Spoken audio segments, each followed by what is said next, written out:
Scandinavia, 9th century, the age of the Vikings. A king has just received a warning, carved in runes on a severed sword, left on his throne overnight. His entire royal guard had seen nothing, just boot prints leading to the sea. Then nothing. This is who left that message. Not an army, not a declaration of war, a single man operating outside every rule of honorable Viking combat. Today, you're going to live every rank of that life, from a farm boy with nothing but anger to a name that made kingdoms rethink their decisions. Before we rank up, let's kill the biggest myth about Vikings right now. They were not mindless berserkers. The word Viking actually means one who goes on a raid. It was a profession, not a people. Most Norsemen were farmers, traders, craftsmen, and explorers. Only some were raiders. But within the raiding and warrior culture there was a strict social hierarchy, a ladder of blood, reputation, and loyalty. 10 ranks, each one earned through action, not birthright. And unlike most civilizations of the era, rank could be lost as fast as it was gained. Rank 1, Thrall turned Frials, the freedman. You were born a thrall, a slave. In Norse society, thralls were at the absolute bottom, property, not people. But unlike many slave systems, Norse thralldom had a path out. If a thrall showed exceptional valor, in battle, on a sea raid, or simply by saving a warrior's life, they could be granted freedom. That document of freedom, the Frial's Bref, was the most valuable piece of paper in your new life. You own nothing. You know no fighting techniques. You have no reputation. What you have is a choice for the first time in your life, and that is everything. Rank 2, Jarl, the freeman warrior. You've joined a raiding crew. You're 17. You've never been on a longship. The first thing that hits you is the smell. Salt, pine tar, and wet fur. The second thing that hits you is the oar, in the hands, for 6 hours straight. As a Jarl, your job on a raid is simple. Don't die, don't run, don't slow anyone else down. You eat last.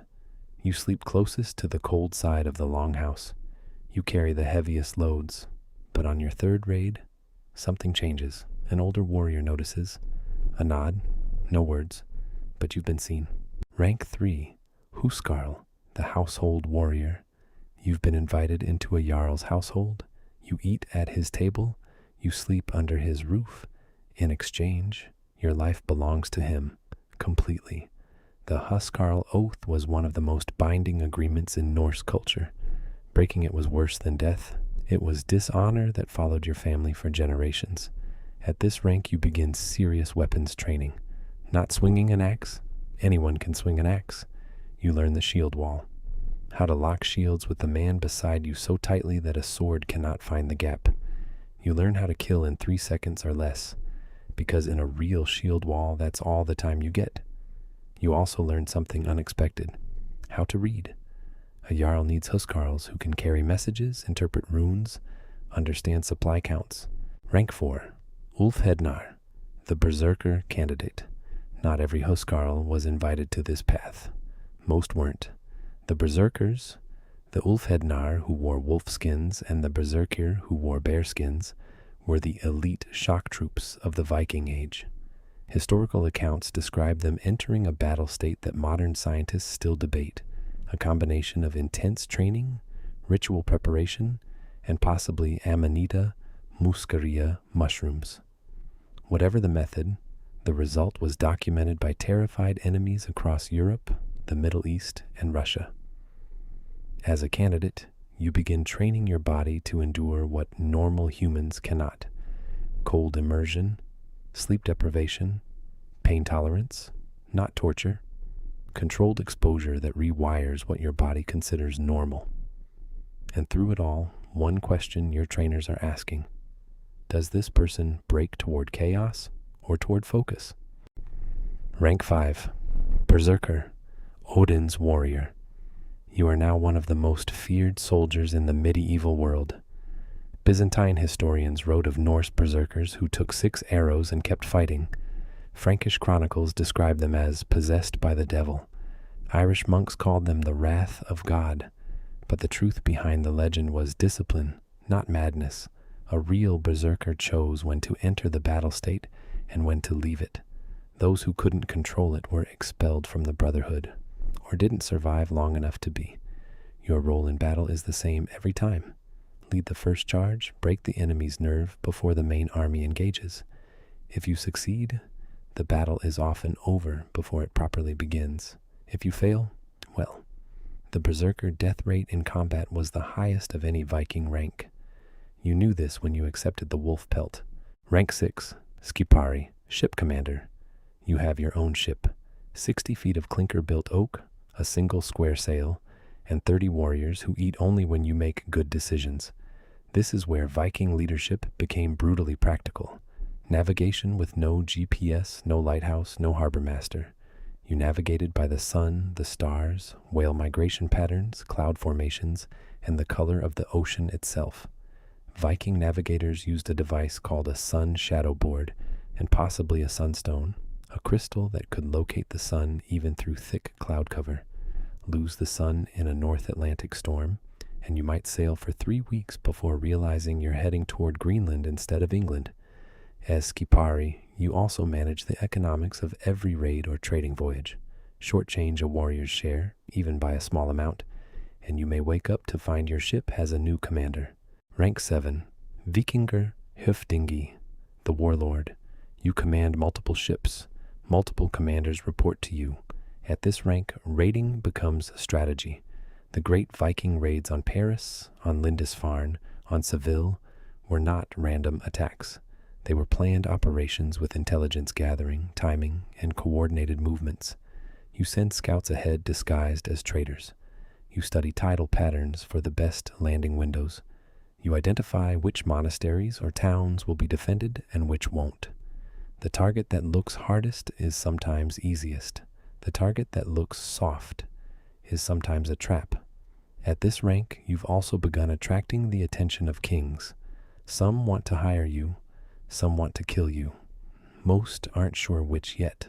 Rank 8, Jarl, the Earl. You now rule territory. People pay you taxes, not the other way around. The Jarl was simultaneously a military commander, a judge, a trade negotiator, and a religious figure, expected to lead the seasonal blot sacrificial ceremonies. At this rank, the politics became as dangerous as any battlefield. Alliances made over winter could collapse by spring. A Jarl who trusted the wrong man often didn't survive to make that mistake twice. The most powerful Jarls built networks of loyalty that spread across multiple generations, your Huskarl's sons becoming your sons' Huskarls. Historical Jarls like Sigurd the Mighty of Orkney controlled territory that modern nations would recognize as significant geopolitical power. Rank 9, Konungur, king. Unlike many kingdoms of the era, a Norse king was not automatically born into his title. You were acclaimed by the free men, which means you could also be unacclaimed by them. This created a very specific kind of king, one who had to earn loyalty continuously, not just inherit it. Kings like Harald Fairhair unified Norway not through conquest alone, but through a complex web of marriage alliances, economic incentives, and the very credible threat of overwhelming force. As king, your greatest enemy was not a foreign ruler. It was your own sons. Viking inheritance often split kingdoms among sons, producing years of civil war, half-brothers killing half-brothers, alliances fracturing and reforming. Rank 10, Saga Konungur, the legend. This rank doesn't appear in any official hierarchy. It's what the Skalds, the Norse poets, gave you after you died. In Norse culture, your saga was your immortality, not an afterlife, a story. Figures like Ragnar Lothbrok, possibly real, possibly composite, whose legend grew so large it shaped how all of Europe perceived the Norse for centuries. Or Leif Erikson, who sailed to North America nearly 500 years before Columbus, landed, called it Vineland, and sailed home. History barely noticed. The saga remembered. Or the real Rollo, a Norse raider so unstoppable that the King of France gave him Normandy just to make him stop raiding the rest of France. The man who was bought off with a country, These names survived because they changed things permanently. Not just battles, trade routes, languages, bloodlines, borders. From a thrall boy with nothing to a name the skalds still sing. That is the life of a Viking. The Vikings weren't savages. They weren't simple raiders. They were a civilization with a rank structure as sophisticated as any empire on earth at the time, built on reputation, loyalty, and the courage to sail toward the unknown. 10 ranks, each one earned through action, not ancestry. Next week on Shroudx Explain, your life at every rank of the Roman legion. Subscribe so you don't miss it.